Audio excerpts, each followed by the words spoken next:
भाजपचा धर्म आहे, गरज सरो वैद्य मरो. महाराष्ट्रातील महायुतीमधील राजकीय नाट्य काही संपताना दिसत नाही. सरकार स्थापनेसाठी महायुतीच्या नेत्यांमध्ये बैठकांचा धडाका सुरू आहे.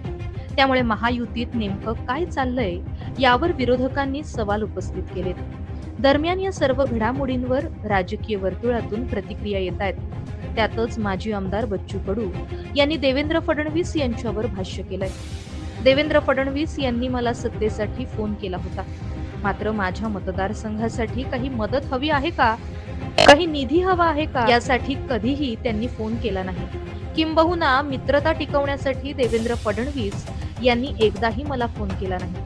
त्यामुळे गरज सरो आणि वैद्य मरो ही भाजपची नेहमीची भूमिका असल्याची टीका करत बच्चू कडू यांनी केली आहे. यावर आता शिवसेना ठाकरे गटाच्या सुषमा अंधारे यांनी ट्विट करत म्हटलंय की बच्चू भाऊ हेच सांगायचा सातत्यानं प्रयत्न करत होते की भाजप वापरते आणि फेकून देते.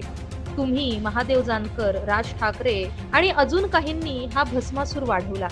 ते म्हणतात ना, लगेगी आग तो आएंगे घर कई जद में, यहाँ पे सिर्फ हमारा मकान थोड़ी है. Bureau report, Maharashtra news 24.